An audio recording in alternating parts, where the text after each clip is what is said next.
Assalamualaikum warahmatullahi wabarakatuh. Pemirsa, Waalaikumsalam warahmatullahi pemirsa channel TV yang budiman, kita akan bahas satu topik yang sedang hangat di media nasional tentang konservasi air di tengah krisis iklim. Perubahan iklim ekstrim mengancam produktivitas pertanian Indonesia. Direktur Jenderal Sumber Daya Air Kementerian Pekerjaan Umum dan Perumahan Rakyat merencanakan pembangunan saluran irigasi persawahan di Indonesia. Bagaimana menurut Islam? Telah hadir bersama kita pakar lingkungan hidup Bapak Agus Bambang Irawan, SSI MSC. Kita sapa dulu. Assalamualaikum Pak Agus. warahmatullahi wabarakatuh. Alhamdulillah. Bagaimana kabar Pak Agus malam ini? Alhamdulillah baik. Alhamdulillah baik ya. Baik Pak Agus Bambang. Ini ada berita tentang konservasi air di tengah krisis iklim. Bagaimana tanggapan Bapak?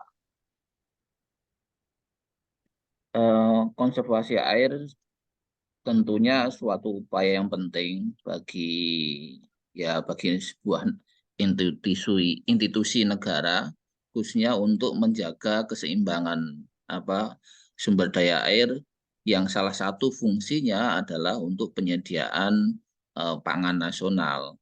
Tanpa adanya upaya konservasi sumber daya air, maka kegagalan pangan itu akan terjadi gitu loh. Sehingga kalau kita pengen menjadi negara swasembada pangan, salah satu kuncinya itu adalah bagaimana menjaga eh, cadangan sumber daya air itu tetap terjaga. Seperti itu. Ini bisa saya lanjut atau ada pengantar terlebih dahulu? Oh, monggo Pak Bambang dilanjut saja, tidak mengapa. Oh, okay. Nah, em, tadi sudah saya sampaikan bahwa betapa pentingnya upaya konservasi sumber daya air ya. Nah, tentunya kita harus paham dulu apa sih eh, definisi atau konsep konservasi air itu sendiri. Konservasi sumber daya air adalah upaya memelihara keberadaan serta keberlanjutan mulai dari keadaan, sifat, dan fungsi sumber daya air agar senantiasa tersedia dalam kuantitas. Nah, ini kuncinya ada kuantitas dan kualitas yang memadai untuk memenuhi kebutuhan makhluk hidup, khususnya umat manusia ya, untuk waktu yang sekarang maupun yang akan datang. Um, Cadangan air yang ada di bumi itu tetap dari waktu ke waktu itu tetap, totalnya itu tetap. Cuma keberadaan secara spasial itu berbeda antara satu dengan wilayah yang lainnya. Kemudian antara bulan satu dengan bulan yang lain itu bisa bisa berbeda. Tapi kalau ditanya cadangan itu sumber daya air yang ada di bumi ini jumlahnya total tetap gitu ya. Nah, di sini upaya konservasi sumber daya air itu merupakan salah satu upaya pengelolaan sumber daya air yang dimaksudkan untuk apa? Untuk menjaga, mempertahankan kelangsungan dan keberadaan sumber daya air, termasuk daya dukung, daya tampung, dan fungsinya. Daya dukung, daya tampung. Jadi ketika kita mau menjaga keberadaan sumber daya air itu, maka harus dilihat bagaimana daya dukung, daya tampung lingkungan wilayah dalam dalam hal menjaga sumber daya air tersebut sehingga itu nanti keberadaannya itu tidak menjadi krisis air gitu ya. Jadi ada daerah yang memang surplus air, ada daerah yang minus air. Maka nanti upaya konservasinya itu akan berbeda antara daerah yang surplus maupun daerah yang minus sumber daya air. Nah, kegiatan konservasi sumber daya air ini ada tiga. Yang pertama adalah perlindungan dan pelestarian sumber daya air. Kemudian yang kedua adalah pengawetan sumber daya air. Kemudian yang ketiga adalah pengelolaan kualitas dan pengendalian pencemaran air. Mungkin bisa dilanjut dulu. Nah, upaya pelindungan dan pelestarian sumber daya air ini meliputi banyak hal. Yang pertama adalah memelihara dan mempertahankan fungsi resapan air dan daerah tangkapan air. Nah, ini daerah resapan air dan daerah tangkapan air. Nah, salah satu problem nasional itu krisis sumber daya air adalah rusaknya daerah resapan dan daerah tangkapan air. Ya, misal kalau untuk di Jakarta itu kan daerah itu resapan atau recharge areanya itu adalah di puncak Bogor itu ya. Nah, secara teoritis harusnya daerah resapan air yang ada di puncak Bogor itu yang itu airnya itu lewat Das Ciliwung itu daerah hulu itu harusnya dikonservasi, tidak boleh dibangun dengan adanya permukiman padat apalagi permukiman mewah yang banyak dimiliki oleh para elit politik gitu ya. Nah, ini harusnya nggak boleh gitu ya. Karena apa? Kalau itu terjadi maka akan menyebabkan terjadinya bencana alam, khususnya bencana yang terkait dengan sumber daya air. Misalnya kalau pas musim hujan terjadi banjir, pas musim kemarau terjadi kekeringan. Nah, ini contoh, ini salah satu contoh saja. Kemudian yang kedua adalah pengendalian pemanfaatan sumber daya yang berupa perizinan yang ketat atau pelarangan pemanfaatan sumber daya air.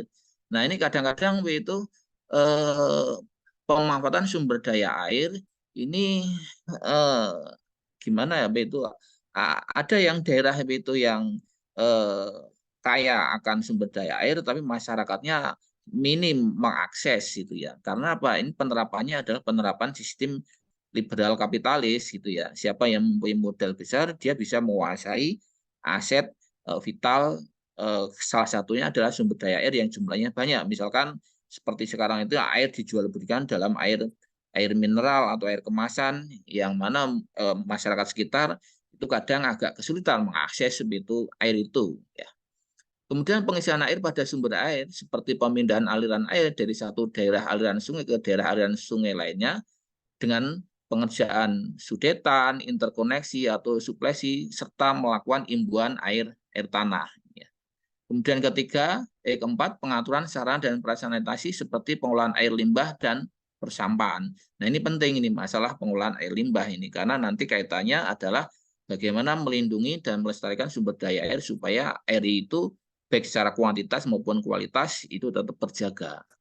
Kemudian perlindungan sumber daya air kaitannya dengan kegiatan pembangunan dan pemanfaatan lahan di sekitar sumber daya air gitu ya. Nah, kadang-kadang aspek pembangunan ini tentunya sebelum dilakukan pembangunan itu kan ada analisis dampak lingkungan. Nah, analisis dampak lingkungan itu salah satunya adalah bagaimana perlindungan sumber daya air itu tetap terjaga ketika ada upaya pembangunan, entah itu kegiatan pembangunan permukiman atau bangunan bertingkat atau kebun kelapa sawit atau pertambangan. Nah, ini juga harus memperhatikan jangan sampai ketika di situ ada sumber daya air, itu ada kegiatan antropogenik tadi yang sudah saya sampaikan itu jadi rusak gitu ya. Nah, ketika rusak maka akan terjadi krisis sumber daya air. Kemudian pengendalian pemanfaatan lahan di daerah hulu. Nah, ini tentunya ini daerah hulu seperti yang sudah saya sampaikan. Daerah hulu ini biasanya adalah daerah recharge area. Tentunya pemanfaatan lahan itu pemanfaatan lahan yang sangat terbatas dan ini nggak boleh untuk kegiatan yang sifatnya komersial gitu ya. Namun upaya-upaya untuk menjaga kelestarian lingkungan, misalkan vegetasi, tanaman, kemudian minimalis itu adanya bangunan permanen dan seterusnya. Kemudian yang berikutnya adalah pengaturan daerah sempadan sumber air. Nah, daerah sempadan itu misalkan daerah sempadan sungai, daerah sempadan mata air, daerah sempadan waduk atau danau. Nah, ini ada pengaturan teknisnya sih, itu lain waktu kita sampaikan ya. Namun di Iya, sini kadang-kadang daerah sempadan sungai ini daerah sempadan air ini banyak terjadi pelanggaran yang harusnya itu dibiarkan natural, tapi karena kebutuhan itu kadang itu dibangun untuk bangunan entah itu rumah atau bangunan gedung dan sebagainya. Dan beberapa kasus ini kita lihat banyak terjadi pelanggaran baik itu oleh pihak swasta maupun pihak pengambil keputusan, mereka kong kali kong, sehingga ini terjadi pelanggaran. Kemudian rehabilitasi hutan dan lahan pertanian. Ini jelas itu hutan, lahan pertanian, khususnya hutan ini salah satu upaya untuk menjaga kelestarian lingkungan, khususnya keberadaan sumber daya air. Ketika hutannya rusak, maka keberadaan air juga nanti akan rusak, gitu ya. Nah, terkait yang terakhir, pelestarian hutan lindung, kawasan suka alam, dan kawasan pelestarian alam. Nah, ini merupakan rangkaian itu kegiatan pelindungan dan pelestarian sumber daya air. Biasanya daerah itu sumber recharge area itu adalah berada di kawasan hutan. Baik itu hutan lindung, kawasan suaka alam, atau kawasan pelestarian alam. Nah, itu biasanya daerah-daerah tempat itu yang biasa harus dilestarikan. Jangan sampai itu malah karena ada aktivitas antropogenik, entah itu industri atau permukiman dan sebagainya, ini dibabat habis atau alih fungsi lahan menjadi kebun, pertanian dan sebagainya, ini jadi rusak dan ini bisa menjadi bencana. Baik itu bencana banjir pas saat musim hujan, pas musim kemarau itu terjadi bencana kekeringan. Ya. Termasuk Lanjut dulu. termasuk alih lahan untuk perumahan ya, Pak Bambang ya. Ya, ini alih lahan untuk perumahan ini juga harus memperhatikan daya dukung, daya tampung wilayah, khususnya daya tampung itu air. Jadi konsep pembangunan itu yang bagus itu adalah pembangunan berbasis tata ruang air, Hmm. bukan berbasis tata ruang ekonomi. Nah, Hmm. ini kita kebalik ini konsep pembangunan yang sekarang ini ada pembangunan berbasis tata ruang ekonomi. Kalau itu lahan itu dekat jalan besar, rame, wah itu Strategis harga gitu lahannya ya. mahal. Ya, strategis itu. Tapi di situ daerah recharge area, daerah Hmm. resapan air di Jakarta itu seperti itu. Jadi kenapa itu Jakarta itu dari tahun ke tahun siapapun pemimpinnya, siapapun gubernurnya, siapapun presidennya, ya tetap akan terjadi banjir karena apa? Dulu itu Jakarta itu merupakan daerah dataran rendah, merupakan cekungan, di sana banyak rawa-rawa, di mana rawa-rawa itu adalah daerah ini resapan air untuk di daerah Hmm. dataran rendah. Nah, sekarang diuruk Jadi daya perumahan. air itu nggak bisa meresap ke dalam tanah, ya udah itu banjir terus itu ya. Makanya wajar itu di sana selalu banjir gitu ya. Dan jika itu menyalahkan pemimpinnya ya ya ini memang kesalahan yang sudah sistemik gitu ya, nggak bisa itu diatur oleh setingkat gubernur, tapi juga sudah meliputi penataan itu sumber daya air itu antar wilayah, antar kabupaten, antara provinsi, antara Jakarta dengan itu misalkan Jawa Barat itu ya. Nggak bisa itu program ini hanya program itu wilayah pemerintah pusat Jakarta Pusat saja, tapi juga harus ada konsep itu di Jawa Barat juga itu yang di daerah puncak itu. Gitu. Nah, sebentar itu yang tadi. Nah, metode pelestarian sumber daya air ini eh, teknisnya itu ada tiga, ada vegetatif, mekanis, kimia. Secara detail mungkin lain waktu kita bahas. Yang jelas upaya ini tekniknya itu memang ada tiga macam ini. Vegetatif itu dengan itu pemerawatan tanaman-tanaman sehingga itu air itu tidak menyebabkan terjadinya erosi, peningkatan aliran runoff aliran permukaan.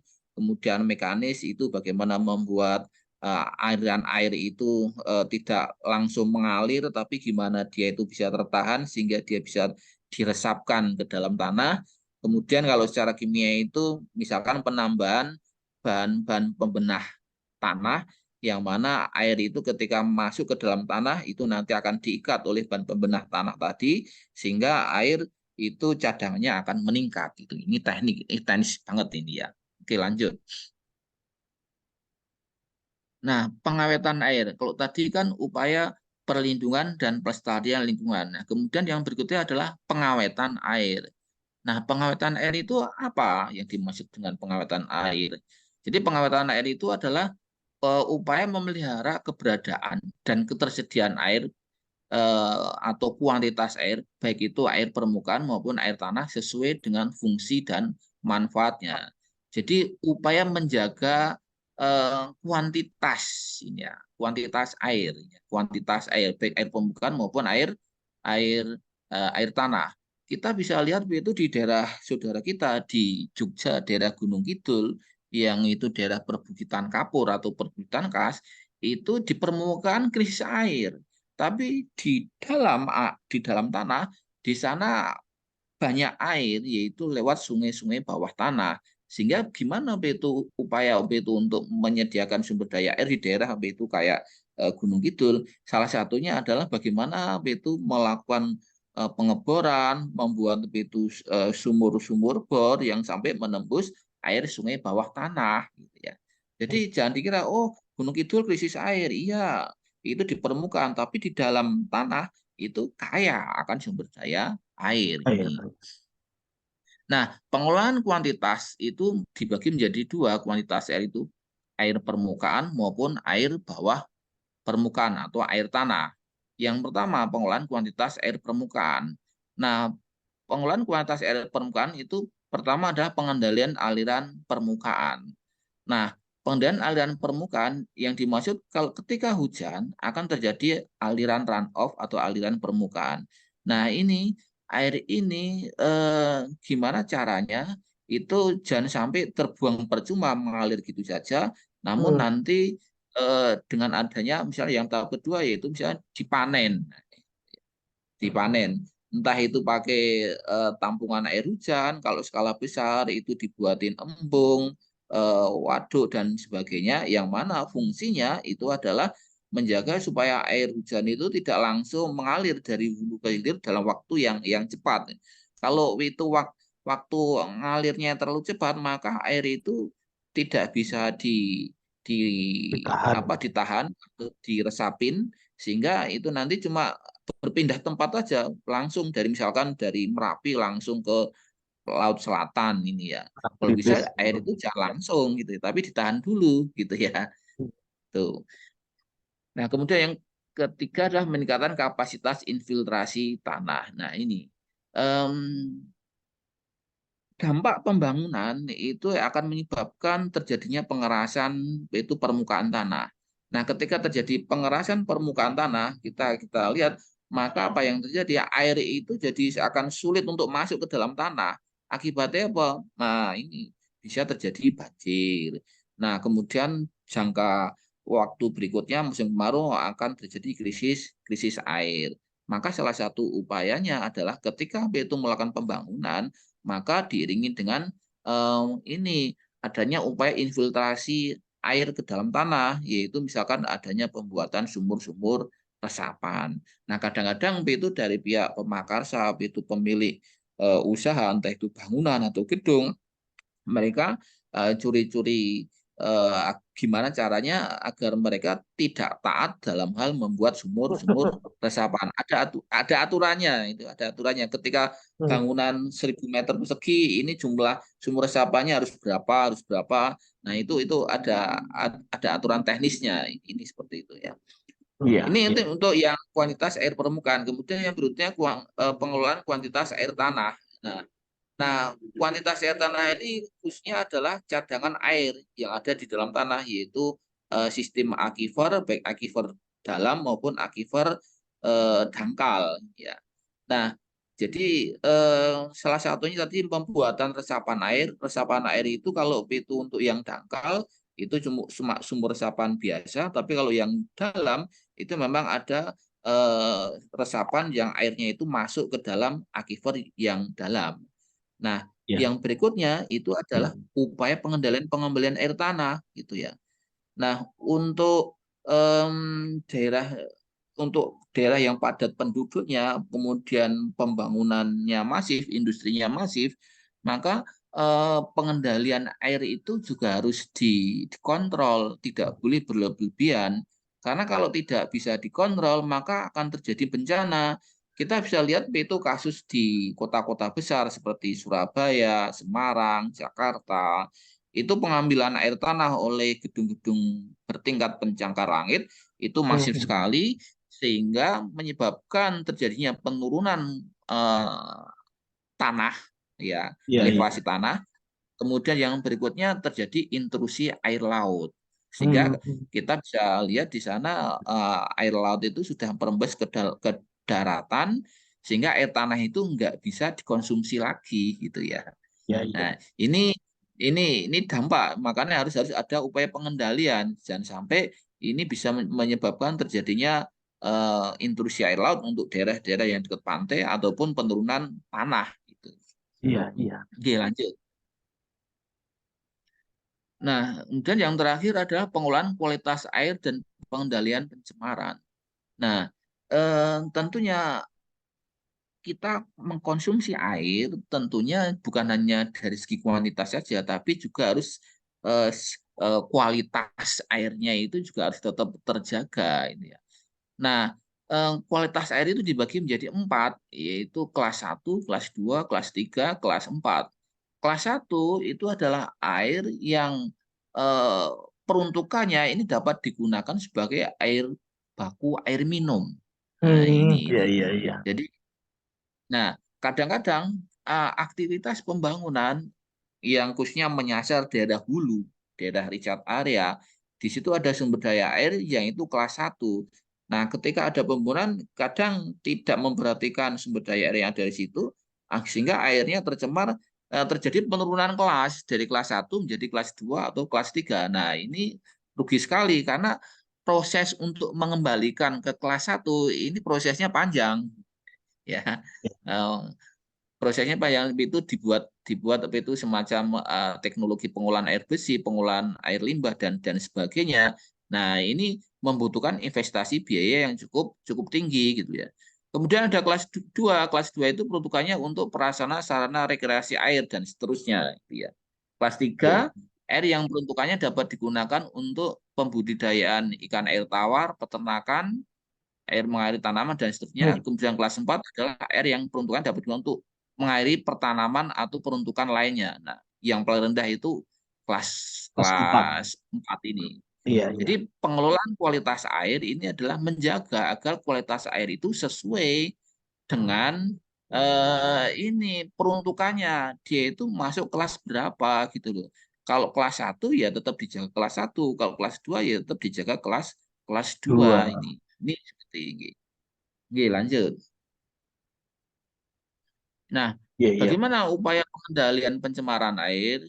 Nah, ketika kita mau mengendalikan pencemaran air, tentunya kita pertama harus lihat dulu sumber pencemarnya itu dari mana. Yang pertama ada limbah domestik. Kadang-kadang itu dari permukiman tidak melewati instalasi pengolahan air limbah, langsung dibuang ke sungai. Nah, ini akan mencemari sungai ini, apalagi kalau sungainya itu kelas 2 atau kelas 3. Nah, ini akan turun kualitasnya. Kemudian limbah industri, eh, baik limbah domestik maupun limbah industri, itu air limbah itu atau limbah itu sebelum sebelum dibuang ke badan air atau lingkungan itu harus melewati IPAL terlebih dahulu gitu ya.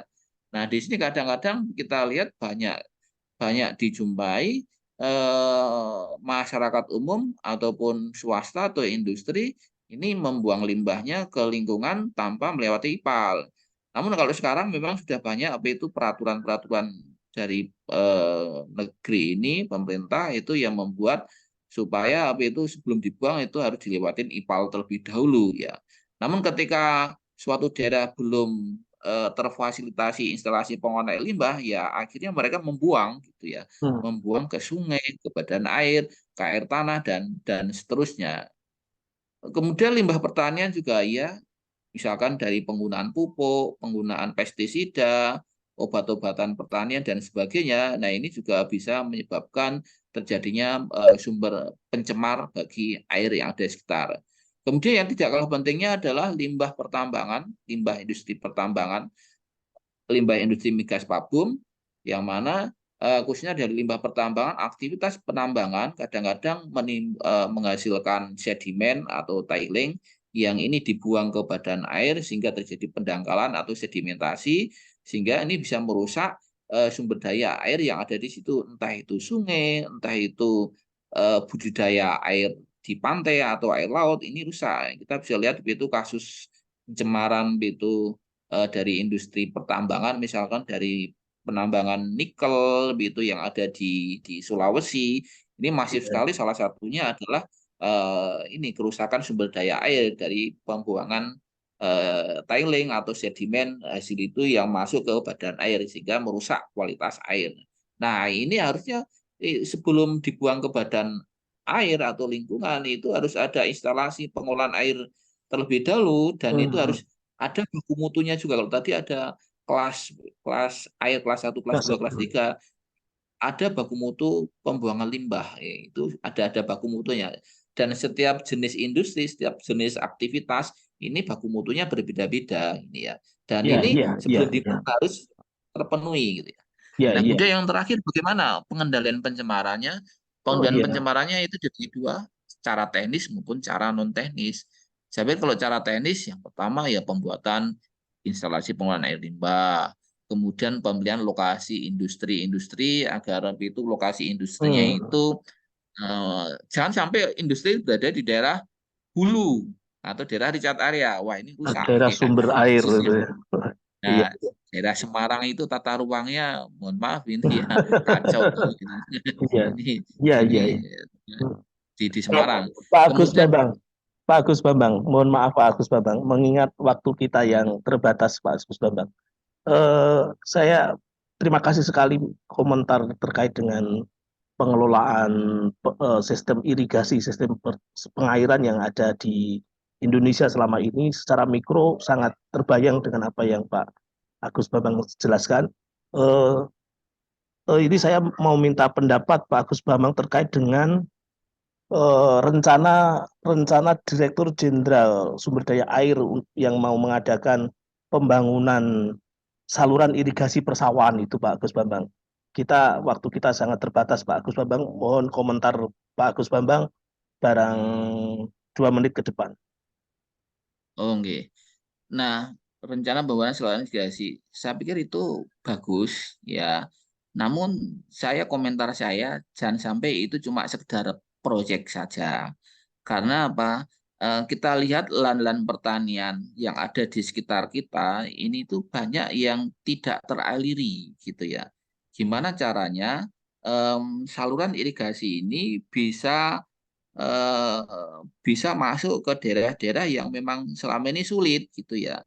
Nah, Iya, kalau iya. cuma sekedar proyek, yang penting dibangun jaringan saluran irigasi, tapi kenyataan di lapangan ini masih jauh, jauh daerah-daerah yang sulit air, yang pelosok ini tidak terjangkau, dan ini juga harus dilihat kondisi wilayahnya Oh iya, ya. iya. Antara di wilayah satu dan wilayah yang lain itu berbeda-beda, sehingga teknik pengalihan irigasinya ini juga akan berbeda, harus dilihat karakteristik wilayah juga Daerah gitu ya. daerah tersebut begitu ya Pak Bambang ya. Ya, karakteristik misalkan dari sifat fisik tanahnya, Hmm. kemudian dari segi geofisik, tanah mudah bergerak atau tidak. Nah, ini harus harus diperhatikan itu. Kalau cuma sekedar bangun-bangun tapi tidak melihat karakteristik itu geofisik, Jadi kimia, wilayah, ya ini jadi nanti juga mubazir akan ya. mubazir. Iya, Ya, iya. ini segi harus analisis juga agak panjang gitu ya. Iya, Bukan iya. hanya sekedar. Saya Hmm. mendukung bagus sekali, tapi ya tadi jangan hanya sekedar project. Iya, Oh, iya, iya. Artinya gitu. pembangunan pembangunan saluran irigasi persawahan itu memang murni harus untuk pembangunan irigasi, untuk pertanian, untuk apa bagaimana produktivitas tanah pertanian itu bisa untuk menghasilkan ya beras, padi dan lain sebagainya begitu. Tapi jangan Nggih, sampai jangan sampai proyek hanya sebatas motif ekonomi yang sifatnya proyek tadi. Begitu Pak nggih, Bambang. sesaat. Proyek Gitu sesaat. tuh. Ya, ya. Baik, terima kasih Pak Bambang atas waktu yang diberikan kepada kami. Mohon berkenan ada closing statement dari Pak Agus Bambang. Tafadhol. Nggih. Em, Upaya konservasi sumber daya air itu suatu upaya keniscayaan yang harus dilakukan. Nah, ini kalau pendekatannya bisa pendekatan teknis maupun non teknis, khususnya yang menjadi saya garis bawahi adalah pendekatan non teknis ini yang kadang-kadang secara logika nalar itu kadang-kadang tidak bisa dijangkau dengan logika-logika ilmiah ini ya.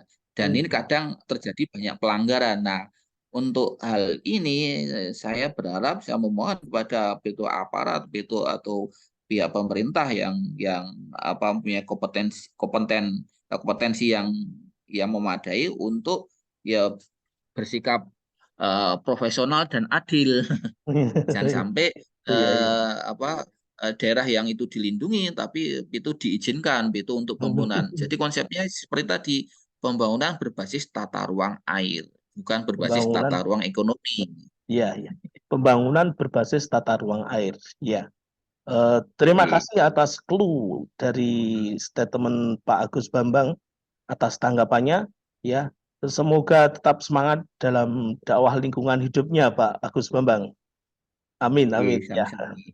Baik, terima kasih pemirsa channel TV yang budiman atas pemaparan pakar lingkungan hidup menanggapi berita ini tadi ya. Jangan lupa subscribe, like, komen, share channel kesayangan kita ini. Semangat barokah, semoga barokah. Sampai jumpa lagi. Terima kasih. Assalamualaikum warahmatullahi wabarakatuh. Waalaikumsalam warahmatullahi wabarakatuh.